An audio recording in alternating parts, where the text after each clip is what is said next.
Hello, we are the Floc app team. My name is Ryan, And I'm Rohan. and this is our final presentation documenting what we did this semester.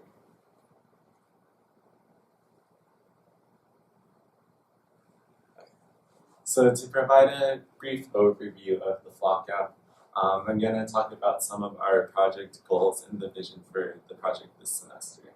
So in the beginning of the semester, we decided that the main goal for this year, we wanted to focus on developing a GUI, graphical user interface, that will allow people who want to use the app for data analysis, especially in the flocculation techniques, to have easy access to data. And one of the things that we needed to do for this project was to implement a variety of filters, which was done in previous semesters, and collecting them all together so that they may be used for application. And so I'm going to talk about what we did this semester. So this graphic just provides a brief overview of our process. So we wanted to take visuals from a camera, feed them into our app, which we are developing, and then they will be able to output data that will be useful for the teams working on flocculation. And so this is just a brief image of our GUI that we were working on. And so for our GUI, we decided to use the P1QT5 framework because there's a lot of documentation and it provides access for a lot of different features.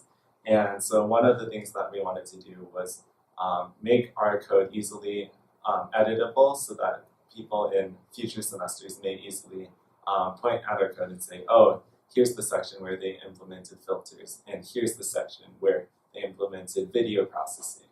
And so some of our main goals were to provide easy access to filters, display the images that the user is editing, and finally, we wanted to leave room to expand for more data analysis techniques. For example, we think it might be cool to use machine learning to improve the floc detection.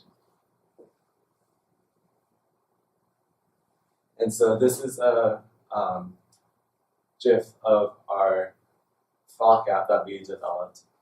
This is very early stages of it, and we simply have a couple of tools that we wanted to get to work. So for example, we have a photo capture button, access to save your image to various locations, and we have options to add filters. And currently the filters do not actually apply to the image, but we do hope that we can include the filters from previous semesters and use them in our application.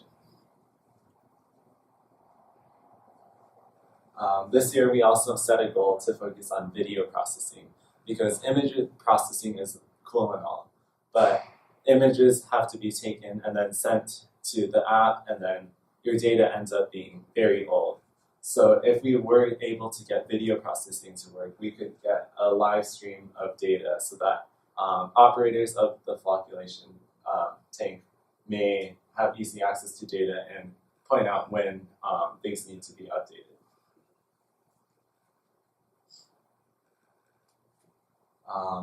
So this is another short image of another technique we looked into, which is background subtraction. And this, with the one from the previous slide, we were able to combine these and use background subtraction and the image processing so that we have pretty good real-time analysis, and the filters do render, and you can see that the frames are relatively fast, and things are typically, in most cases, they do not take too much time. And so this was a really cool goal for our project. Now I'm going to talk a little bit about some of the challenges we faced this semester. So coming into this semester, our team was relatively small, but we had 2 members leave, and leadership positions within this sub-team had to change a lot. And so additionally, another factor that played into this was the freshman recruitment. Freshman recruitment started very late, but thankfully Rohan was able to join the team and hop onto our project. But for this semester, we were not able to get too much work done because of all the recruitment issues and just trying to figure out what frameworks were best and what work from past years we actually had access to. And so a lot of the time was spent discerning goals for next semester and the direction that we wanted to take the project in for future years. So one of that focuses was after a nice conversation with Monroe, we realized that we really just want to get our project turned into like a minimal viable project, one that people can just use very bare bones. But right now we are still not at that stage. And one of the things we hope to do is to get to that stage by next semester. So we decided that instead of focusing on developing features of the GUI, that we want to focus on integrating the filters from last semester and getting things to render on our computer. So the tools we had from last semester include a large number of OpenCV filters, but right now they are a little bit scattered and we want to put them into our GUI so that people can actually use the GUI. And so one of the other challenges we encountered was that the PyQt5 framework does not provide too much flexibility for image processing, which is a little bit problematic because we want our filters to be highly customizable and applied to every image so that we can actually get relevant results. So for next semester, we recommend that the team looks into using the OpenCV GUI framework. Even though it's not quite as well documented, I believe that this would be more flexible and also more adaptable in combining the work from last semester. And so this is just a little graphic of showing what was done last semester. So we can see in these images that the flocs were detected in various methods and different thresholding techniques and different parameters were passed in to achieve these image detections. And so we hope that we can integrate this into this year's project and into the GUI through the OpenCV frameworks. So looking at past work after our conversation with Professor Weaver-Sharp, we saw that there has been some research done on Floc detection and analysis. So we have a procedure which is shown here, and we want to turn this procedure into an algorithm that can be used as part of our Floc app.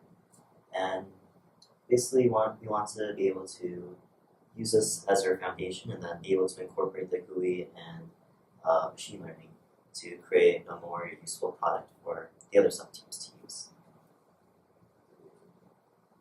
And in particular, what we want to do in future semesters is we want to compare first the pros and cons of using a certain framework for GUI development, so using either PyQt5 or OpenCV. And from there, we would do more testing and more development and incorporating that this algorithm for creating optimal output.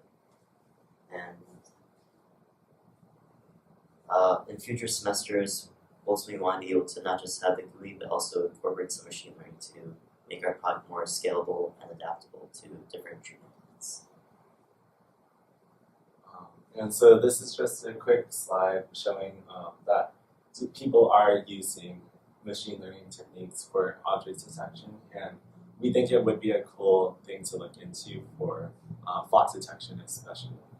However, we feel that implementing this is going to take a lot of work right now, and we want to focus on getting our minimal viable product just in the works, and then we can move on into pursuing a bit more complex techniques for object detection.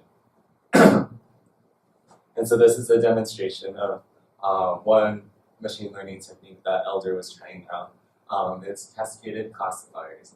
I don't know myself too much about how exactly it works, but typically it uses some sort of optimization function that will determine whether like certain objects have borders at certain places, and then we can actually detect Elder's face and his eyes and distinguish between things like that. So we feel like this could be applied to Floc detection, as the Flocs come in various sizes, but typically they will have some defined features which the machine learning technique could identify.